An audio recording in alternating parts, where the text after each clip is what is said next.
We're looking at the Texas Penal Code, and in this video, we're going to look at Chapter 15, preparatory offenses. So in criminal law, there is generally a chapter or a portion of a chapter dedicated to what's called inchoate offenses, what Texas refers to as preparatory offenses. Sometimes you'll even hear a reference to anticipatory offenses.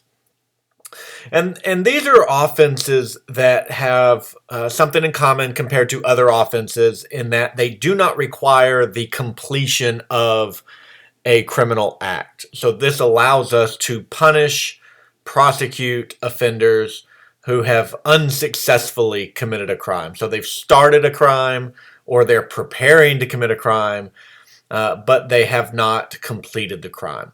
The word inchoate, if you defined it in like Google or a dictionary, would be something along the lines of unripened or underdeveloped. A crime that is unripened has not been completed.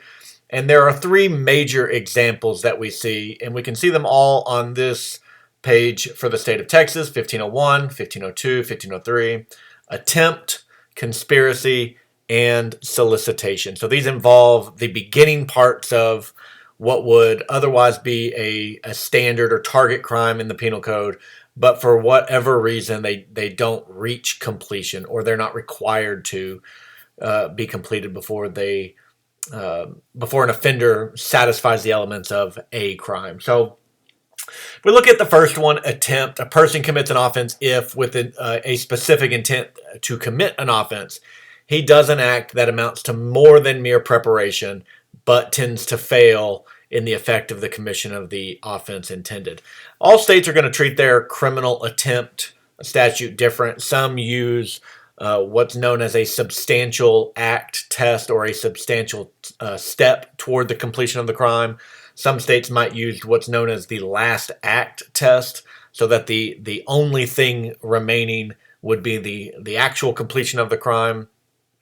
Texas, our language says more than mere preparation, but an act that tends to but fails to affect the commission of the offense intended. So you try to commit the crime, but for one reason or another, you fail to commit the crime. Under conspiracy, we generally think of a conspiracy as an unlawful agreement. So a conspiracy involves more than one person. You can't be involved in a conspiracy by yourself. But a conspiracy is an agreement between two or more people to engage in conduct that would constitute an offense. And Texas specifies that you engage in a conspiracy if you have the intent that a felony be committed. Attempt up here does not use the word felony, so any offense could be attempted. But a criminal conspiracy, you must be conspiring to commit a felony. And so there's two parts to it. One is that you have the agreement part, so that two or more people agree that either one of them or multiple people will engage in conduct that constitutes a criminal offense. And then you have to perform some overt act. That's in A2. Somebody, whether it be all of them, one of them, commit an overt act in pursuance of the agreement. So that's a conspiracy. You can't be found guilty of a conspiracy simply by agreeing to commit a crime. It requires the additional step of a singular, at least one, overt act toward the completion of that crime. And then finally, solicitation. A solicitation in Texas only applies to the target offenses that are listed as capital felonies or first-degree felonies. So you cannot be prosecuted under 1503 for solicitation, for example, of simple robbery. That's a second-degree felony that doesn't apply here. Unlike a conspiracy in which you have an agreement between two or more people, a solicitation just involves a person requesting, and you can see the language here, request, command, attempt to induce another person to engage in specific conduct that would constitute the felony, either the capital or the first-degree felony. Or make the other person a party to its commission. So whereas a conspiracy is an agreement between those people, solicitation is satisfied when one person asks, requests, pays, demands, commands another person to do something that would constitute the offense. And then in this one, there is no overt action requirement. The solicitation in and of itself is the crime.